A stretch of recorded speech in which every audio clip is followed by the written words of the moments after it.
The great hall of Valdrin Keep fell silent as the Alpha King lifted the quill.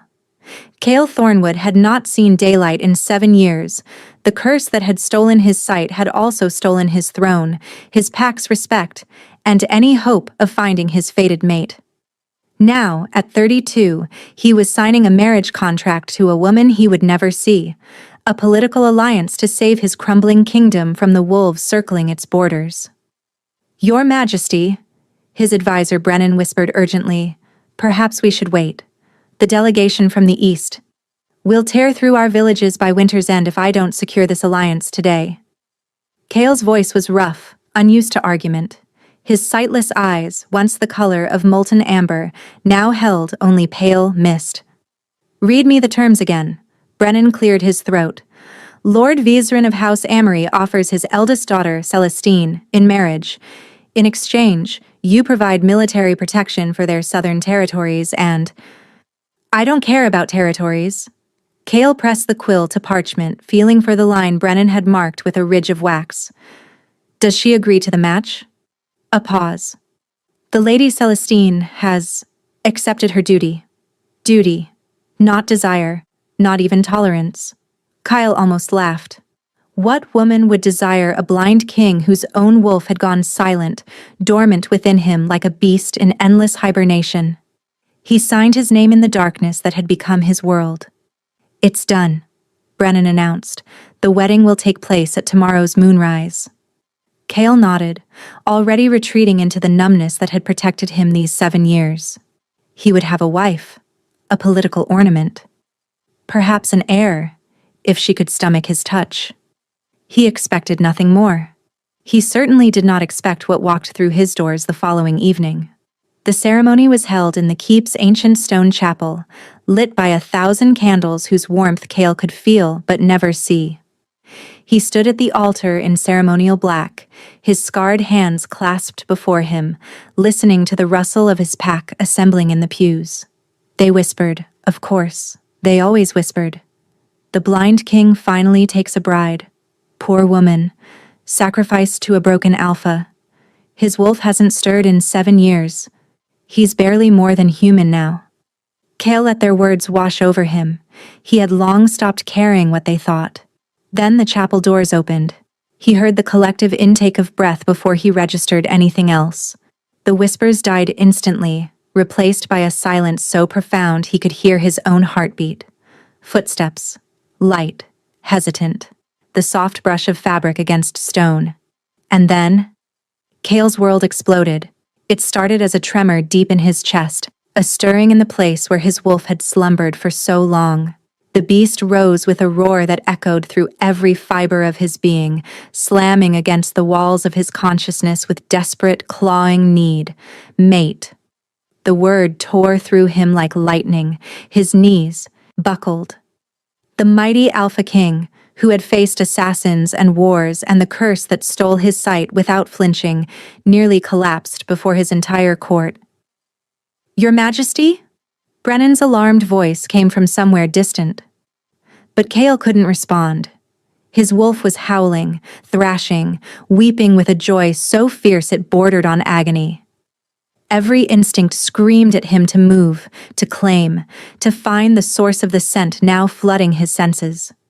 Honeysuckle and moonlight, rain on warm stone, something ancient and wild and unmistakably his. "Who?" Cale rasped, his voice barely human. "Who just entered this chapel?" The footsteps had stopped. He could hear rapid breathing now, a racing heartbeat that somehow synchronized with his own. "Your Majesty," Brennan said carefully, "it is your bride."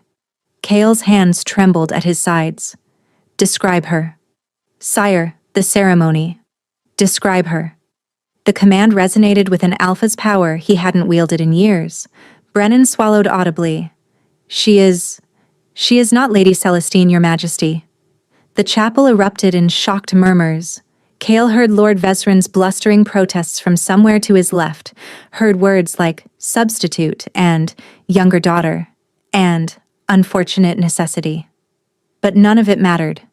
None of it mattered because his wolf was on its knees inside him, whimpering with desperate devotion toward the woman frozen halfway down the aisle. Her name, Cale demanded. What is her name? A voice answered, not Brennan's, not Lord Vesrin's, but hers. Soft, frightened, yet threaded with steel. Sarah. My name is Sarah Amory, and I'm sorry, Your Majesty, but my sister fled in the night. They sent me in her place. Sarah had known this was a death sentence the moment her father shoved her into the carriage. You will take Celestine's place, Lord Vesrin had commanded, his face purple with rage and shame. You will tell no one of your sister's cowardice. You will marry the blind king, and you will keep our alliance intact. Or so help me, Sarah, I will destroy what little remains of your mother's legacy. Her mother's garden. The only place in House Amory where Sarah had ever felt safe. The wild roses her mother had cultivated.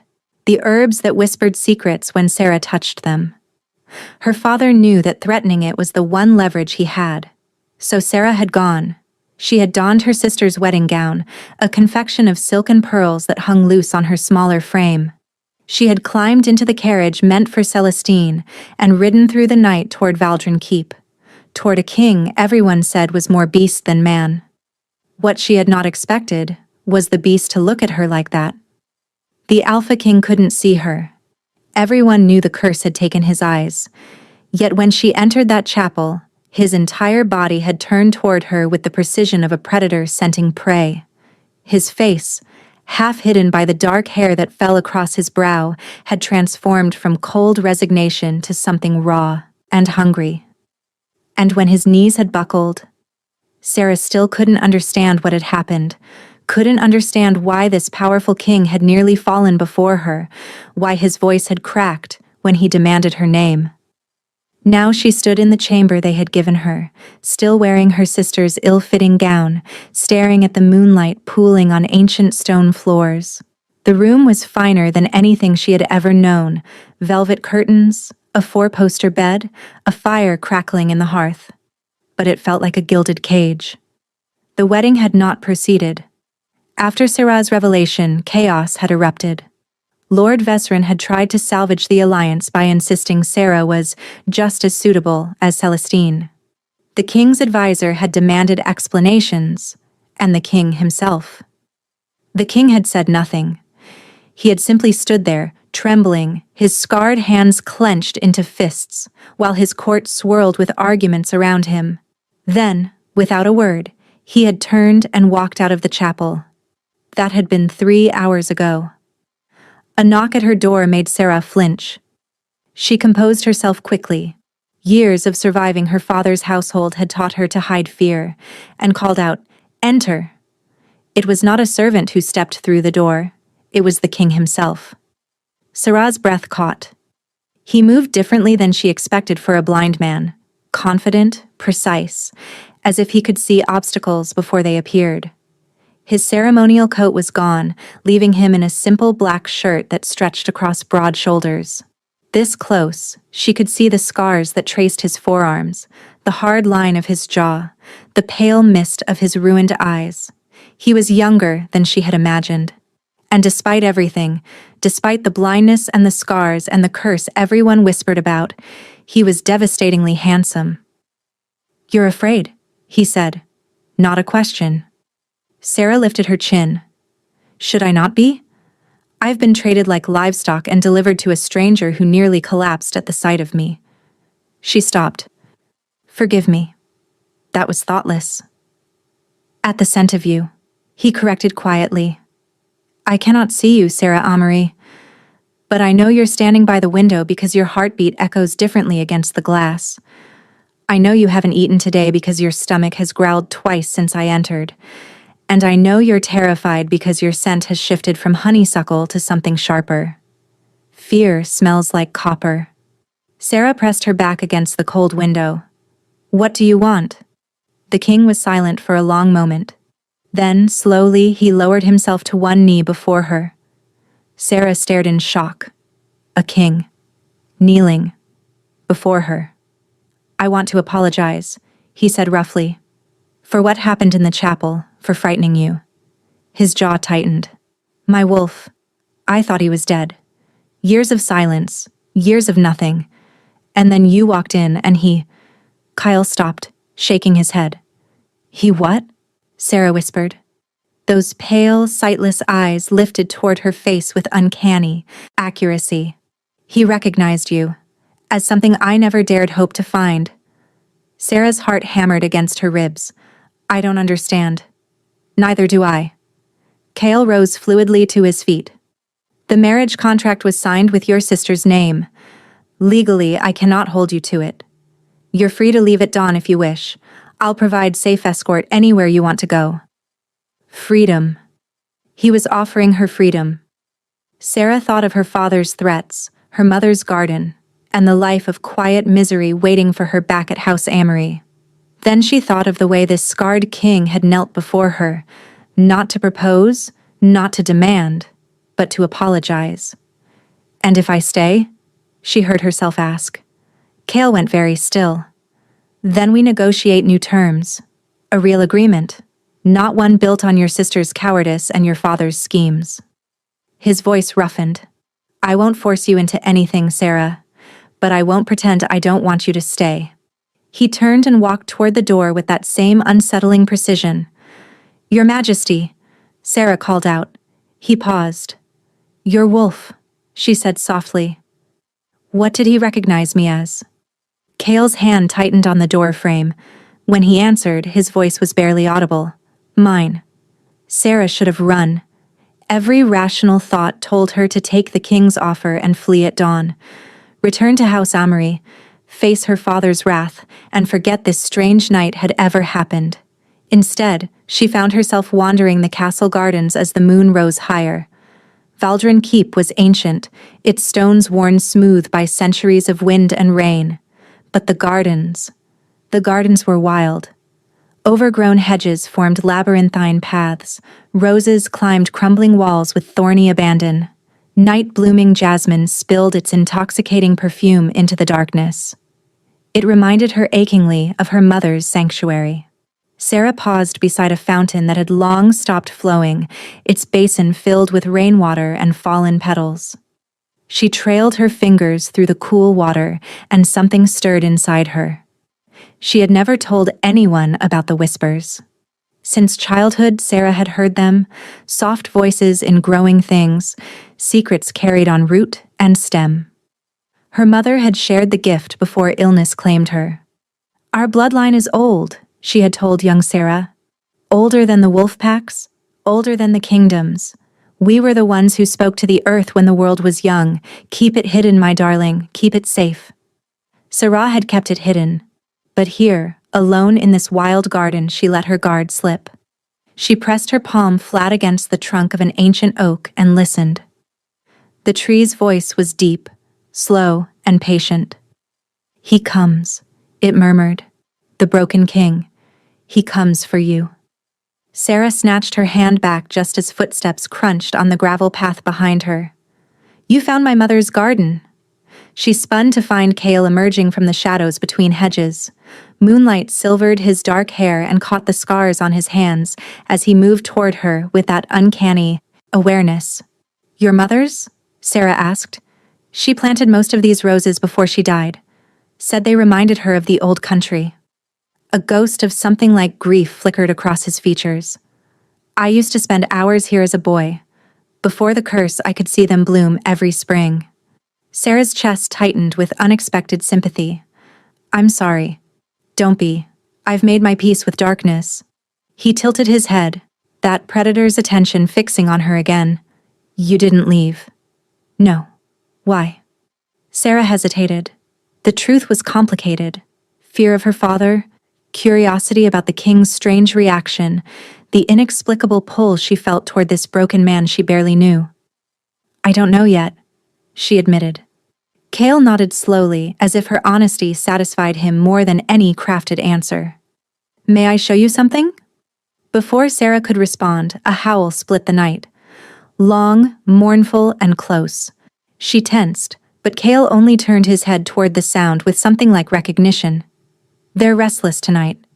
"They?" "The pack. Wolves run these grounds freely after dark. They sense—" He paused.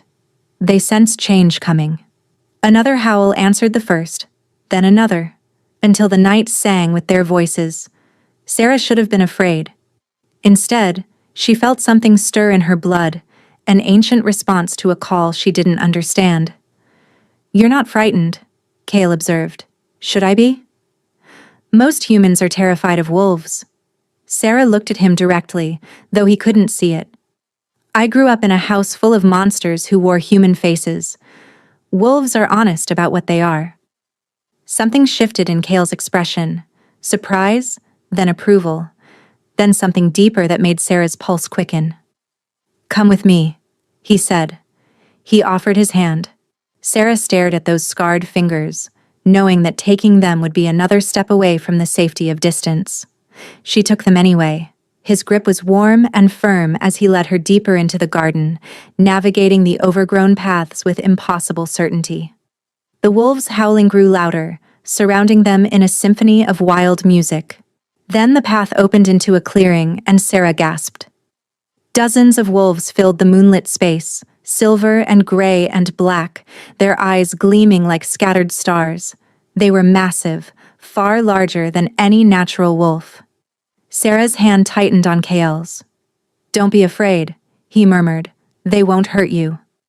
The largest wolf, its fur the deep gray of storm clouds, rose and padded toward them. Its golden eyes fixed not on Cale, but on Sarah. She held her breath as the massive creature stopped directly before her.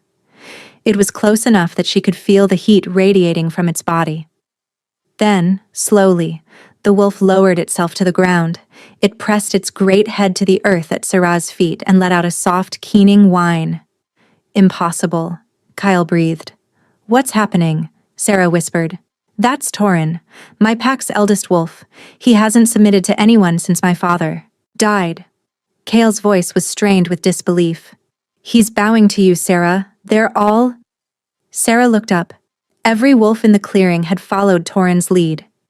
Dozens of massive bodies lowered to the ground, heads bowed toward her in unmistakable submission. "What am I?" Sarah breathed, her voice trembling. Cale's hand found her face in the darkness, his calloused palm cupping her cheek with devastating gentleness. When he spoke, his voice was rough with wonder. "I don't know, but I intend to find out." In the days that followed, Sarah learned the rhythms of Valdrin Keep. The king rose before dawn and trained in the courtyard despite his blindness. His advisor Brennan was fiercely protective and deeply suspicious of her. The servants whispered constantly about the wolves' strange behavior and the king's changed demeanor. What she couldn't learn was what was happening between herself and Cale. Every day, he sought her out. In the gardens, walking in companionable silence. In the library, where he asked her to read aloud. At meals, where his questions slowly chipped away at her walls. "Tell me about your mother," he said one evening. Sarah's throat tightened. She was kind. She loved growing things. Had a gift for it. Our garden was beautiful before she died. Before your father let it decay. It wasn't a question. He hurt you. Not with his fists. There are worse weapons than fists. Sarah set down her fork. "Why do you care? I'm just a substitute bride." "You stopped being a substitute the moment you walked into that chapel." Kyle rose and moved toward her. "For years, I've been hollow. My wolf retreated so far inside me that I forgot what it felt like to have him there. Then you appeared and he woke. He recognized you as something essential." "As your mate," Sarah whispered. "As my mate." The word hung between them. "Among my kind, a fated mate is sacred. The other half of our soul. Most wolves never find theirs." His hand found her shoulder.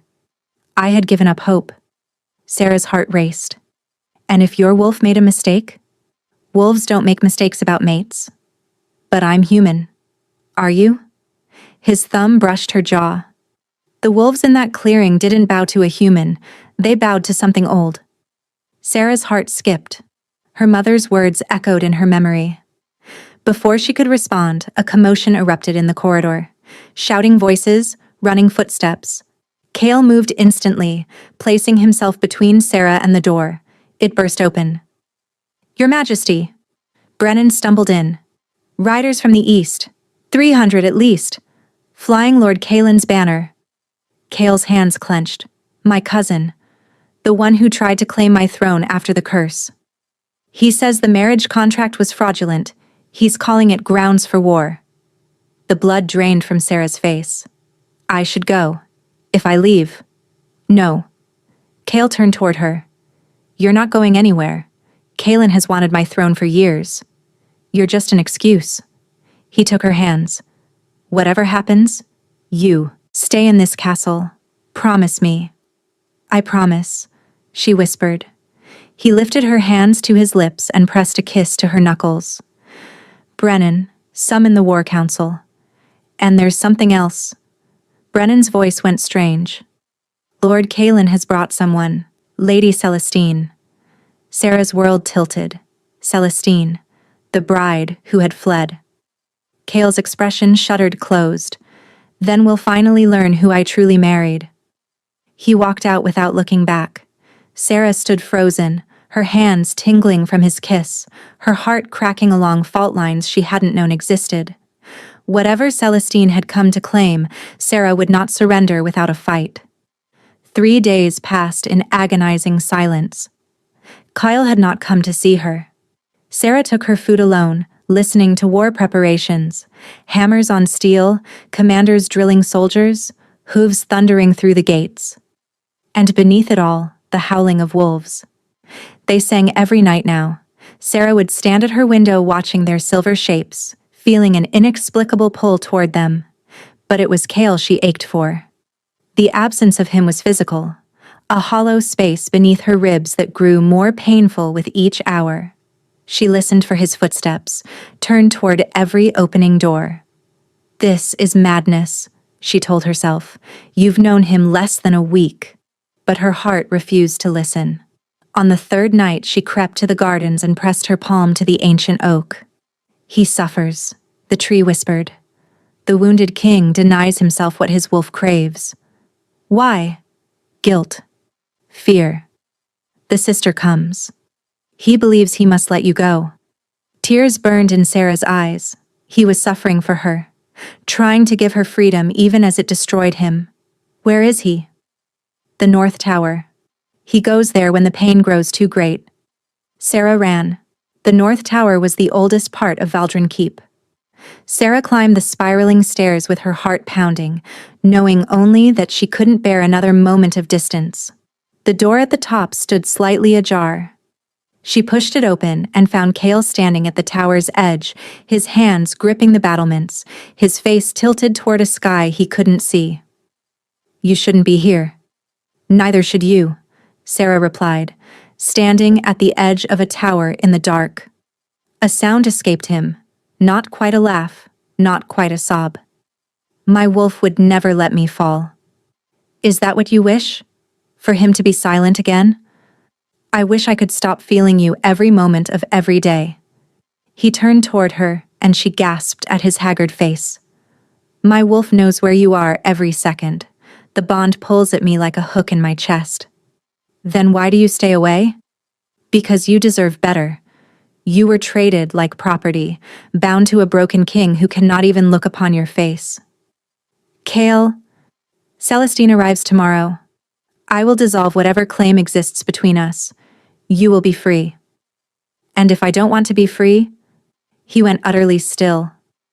"I know exactly what I'm saying," Sarah continued, cupping his face in her hands. "I have spent my entire life being invisible.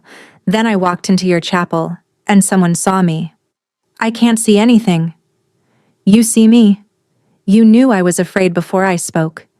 You see me more clearly than anyone with perfect vision ever has." His hands covered hers, trembling. "The bond is not the reason I'm here. I'm here because when you knelt before me and apologized, no one had ever treated me with such respect. Because somewhere in these past days, I stopped being a substitute and started being someone falling in love with you." A raw sound tore from his throat. His arms came around her with crushing force. "You cannot love me," he said into her hair. "The curse, the war. Let it come. I'm not running. For a long moment they held each other. Then he pulled back to frame her face in his hands. If you stay, I cannot promise I will be able to let you go. Then I'll be yours. Truly yours. His thumb traced her jaw to the sensitive spot where her neck met her shoulder. She shivered. Not yet, he murmured. Not until you understand what you're choosing. A horn shattered the night. Cale's head snapped toward the sound. That's the Eastern Watchtower. They've arrived early.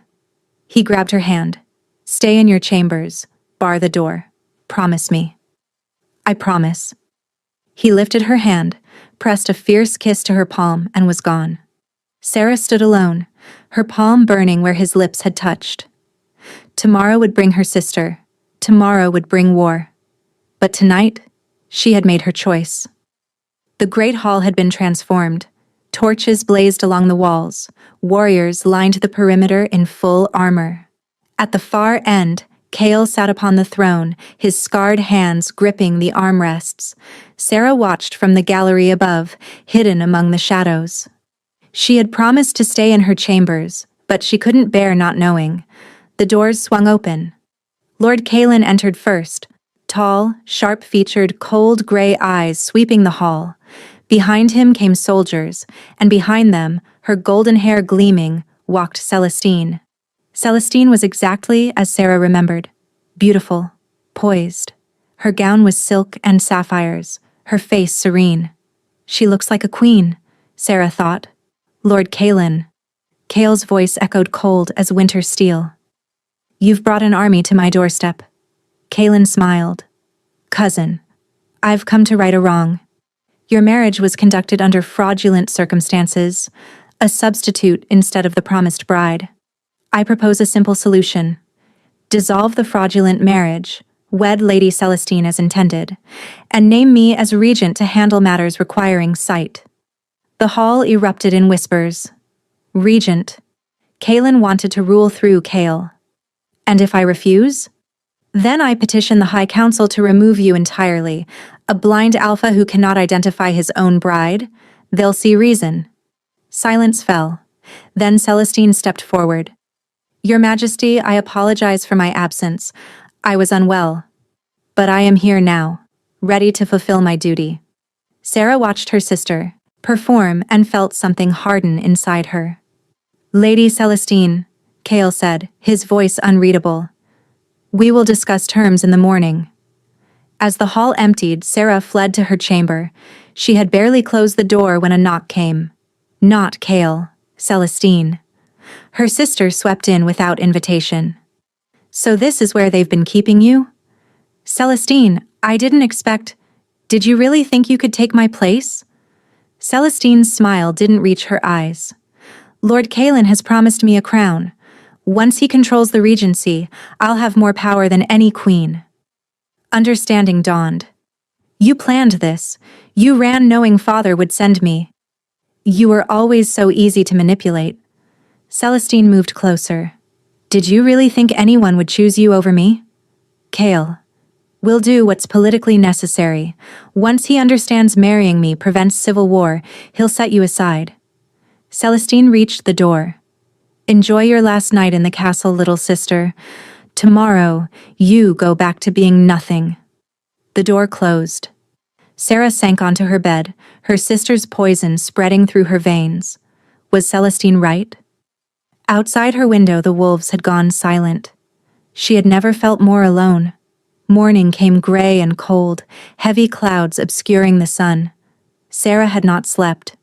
She had spent the night alternating between rage and despair, between certainty that Cale would choose her and terror that he wouldn't. By dawn, she had made a decision. She would not wait to be set aside like an inconvenient mistake.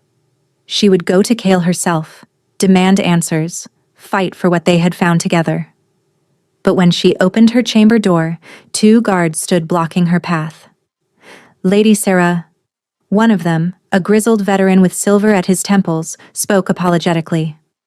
We have orders. You're to remain in your chambers until the matter of the marriage is settled. Whose orders? The guard's expression flickered with something that might have been sympathy. The king's. Sarah felt the words like a physical blow. Cale had ordered her confined, locked away while he decided her fate with Celestine and Kaelin. "I need to see him," she said, hating the way her voice trembled. "I'm sorry, my lady. Our orders are clear." The door closed in her face. Hours passed in suffocating silence. Sarah paced her chamber like a caged animal, her mother's gift burning beneath her skin with restless energy. She pressed her hands to the walls, to the wooden furniture, to anything that might carry a whisper of what was happening beyond her prison.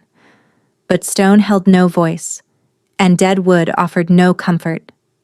It was midday when she felt it.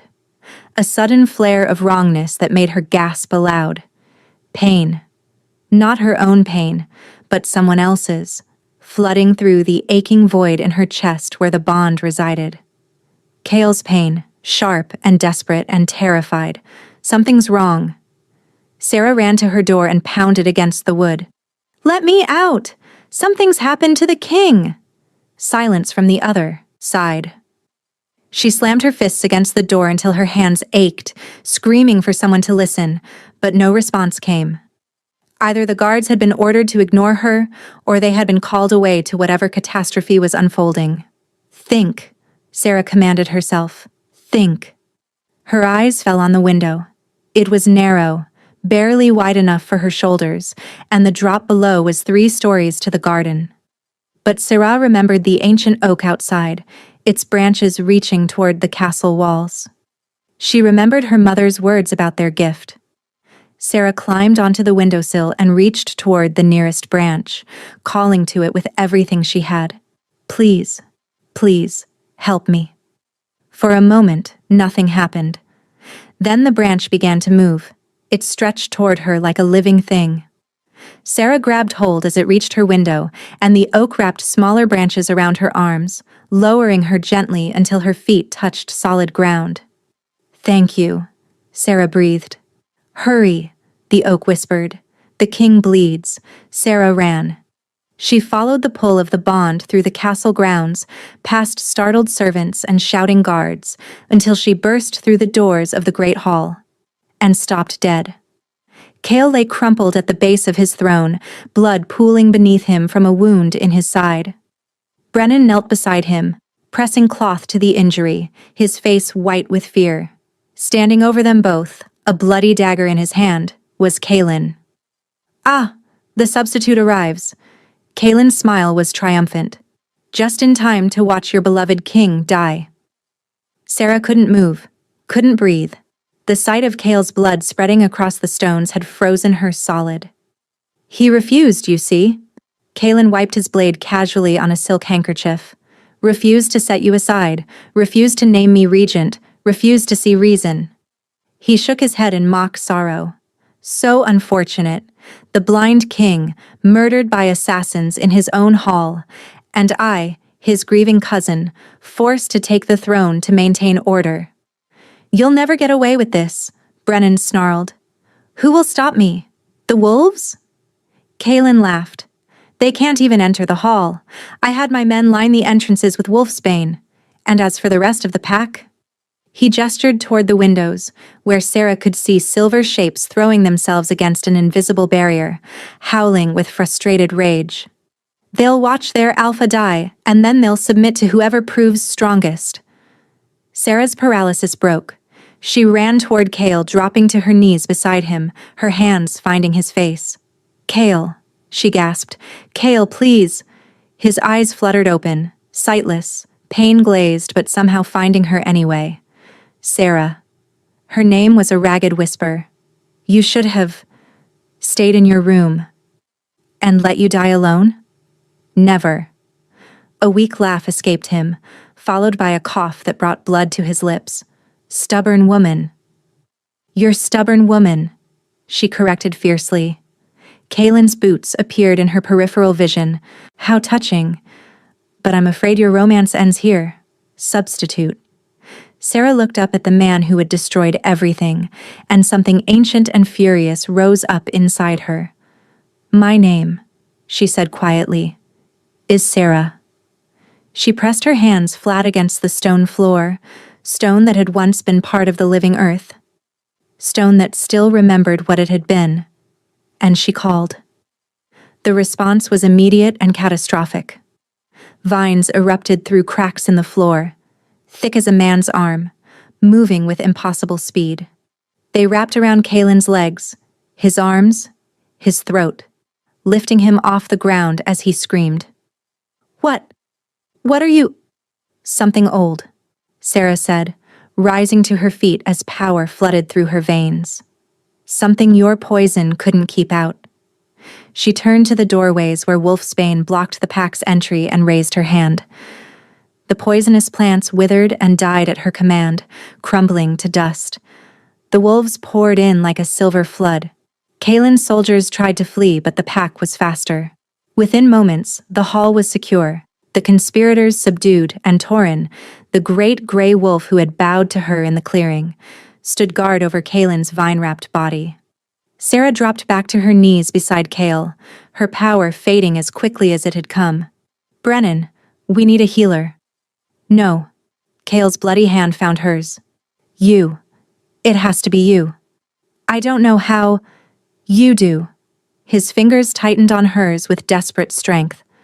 I felt it, Sarah. When you called the vines. You have healing in you too. I know you do. Sarah's hands trembled as she pressed them to his wound. She thought of her mother, of the gardens that had always responded to her touch, of the gift she had hidden her entire life. Our bloodline is old. She closed her eyes and reached for that ancient power once more. Not to destroy this time, but to heal. Golden light bloomed beneath her palms.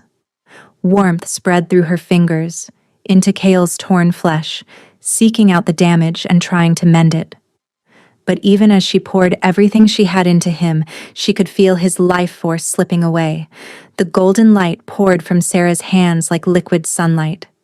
The power moved through her and into Kale, seeking out the damage, knitting torn flesh.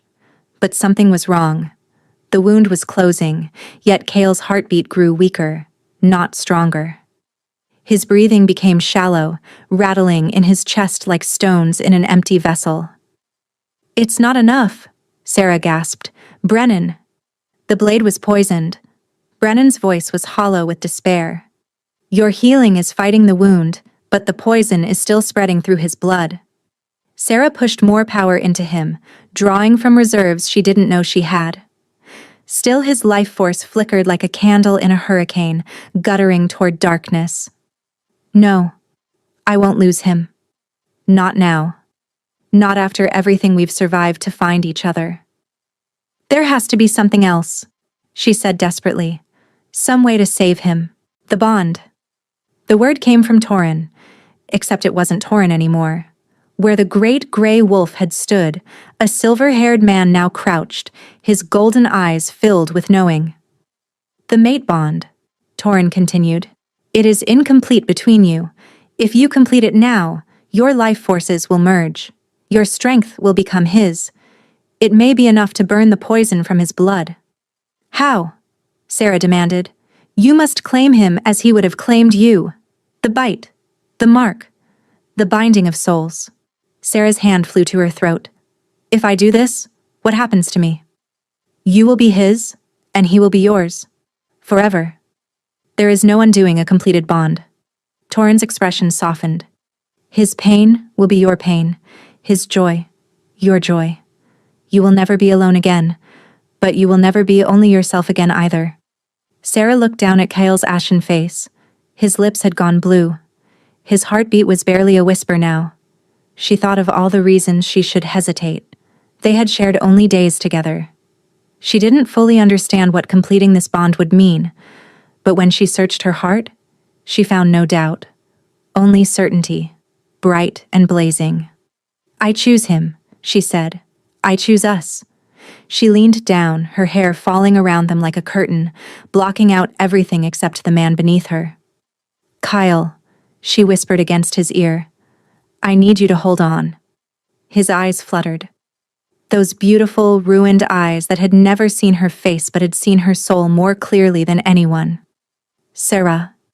Her name was barely a breath. You should. Let me go. Never. She pressed her forehead to his. You told me wolves don't make mistakes about mates. Well, I'm choosing you. Now and forever. I don't understand. You will. Sarah looked at the place where his neck met his shoulder, the same spot he had traced on her skin. She lowered her mouth to that spot and breathed in his scent one last time. Pine and winter frost. Home. Then she bit down. The world shattered. Sarah had thought she understood connection. She had spoken to trees, felt the whispers of growing things, and sensed the faint echo of Cale's emotions through their incomplete bond. But nothing had prepared her for this. Cale's consciousness crashed into hers like a tidal wave. She felt everything he was, everything he had ever been. The boy who had lost his mother too young, the young alpha who had shouldered a kingdom's weight before he was ready, the man who had spent 7 years in darkness, convinced he would never be whole again. She felt his love for her, staggering in its intensity, not the gentle affection of courtship, but something primal and absolute. A force of nature that had recognized its other half the moment she walked into that chapel. And she felt his wolf. The beast rose to meet her with pure, overwhelming joy. He had waited so long, searched so long, and now, finally, his mate had claimed him. Ours, the wolf howled through their shared consciousness. She is ours and we are hers. Golden light exploded outward from where Sarah's teeth had broken Cale's skin. It swept through the great hall like a sunrise, burning away shadows, purifying everything it touched. Where it met the poison in Cale's blood, the darkness simply dissolved, unable to withstand the combined force of their merged souls. Sarah felt the moment Cale's heart began to beat strongly again. Felt his lungs fill with air, his blood surge through healing veins.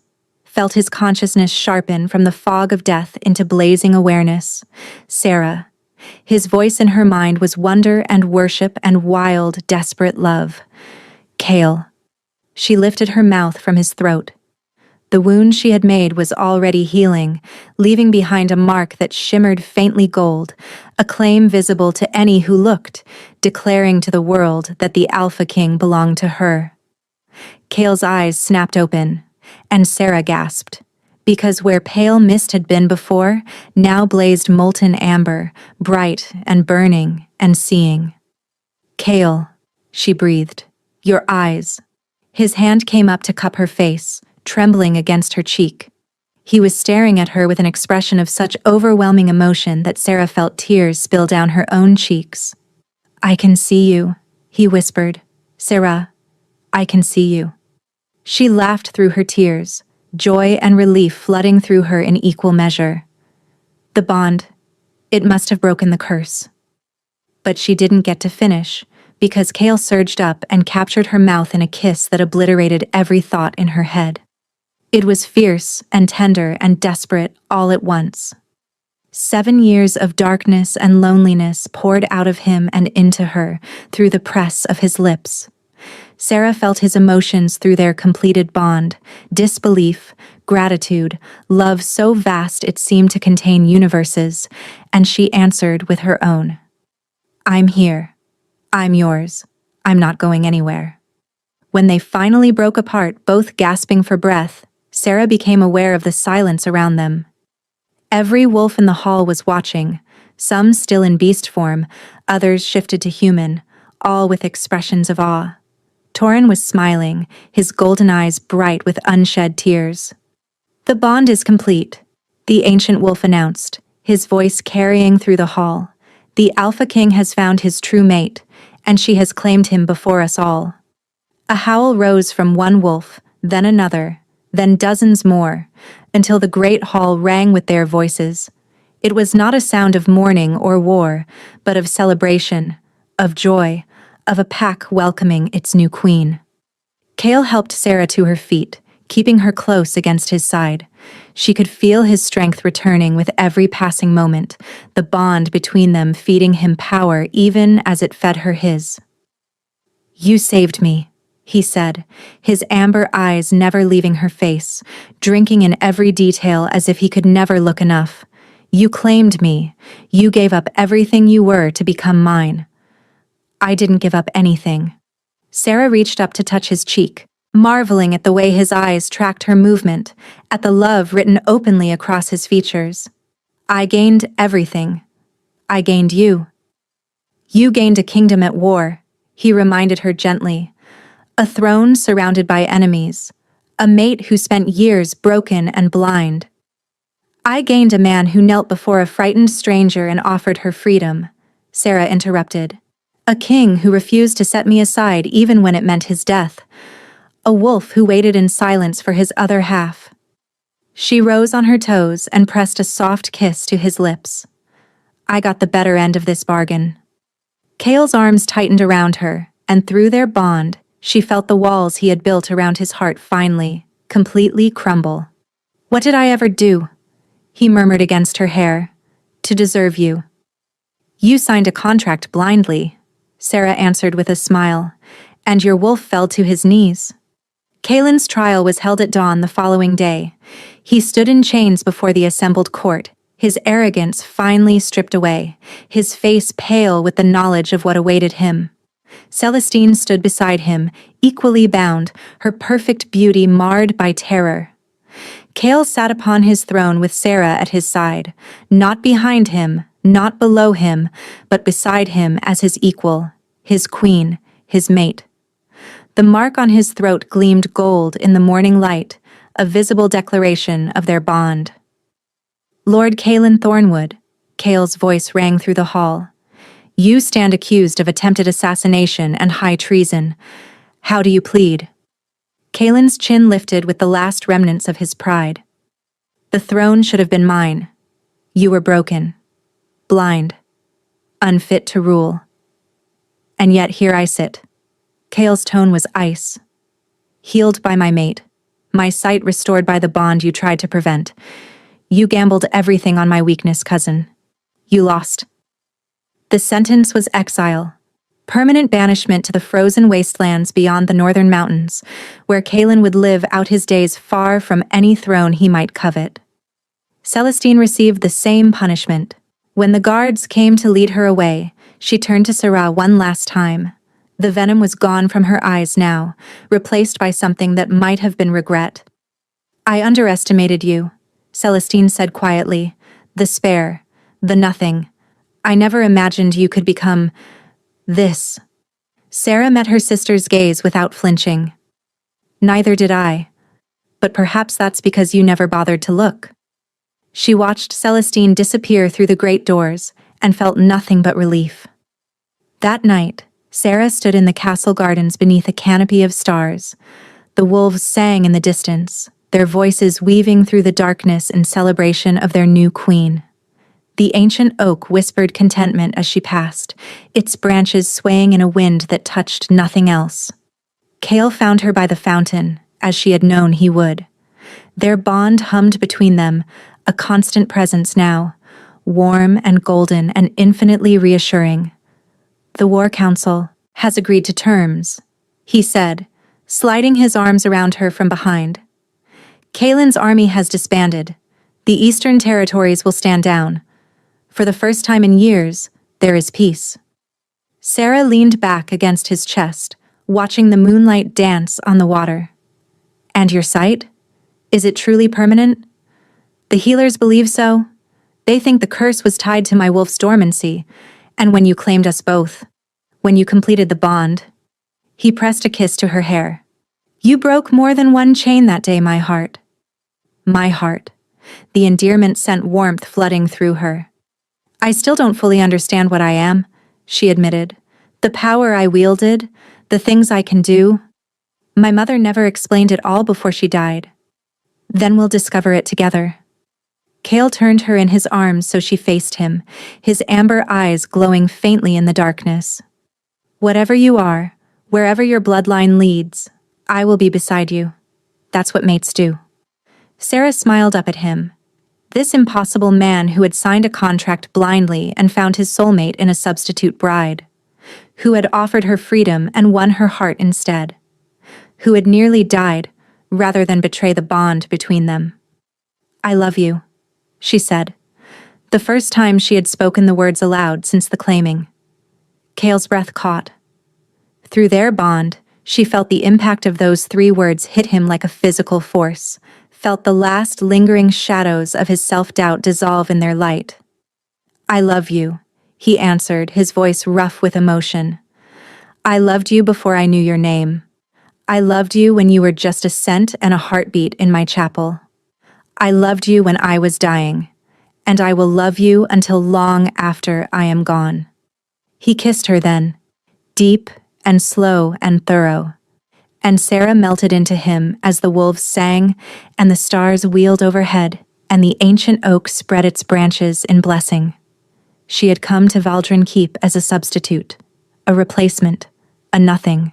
She would remain as its queen. And as Cale lifted her in his arms and carried her toward the castle, toward their future, Sarah knew with absolute certainty that she had finally found where she belonged, not as a spare, not as a substitute, but as the other half of a soul that had been searching for her all along. She was home. Thank you so much for listening. I hope you enjoyed the story. If you'd like to listen on the go, all my stories are also available on Spotify. You'll find the link in the description below. A big thank you to everyone who's following. Your support truly means the world to me.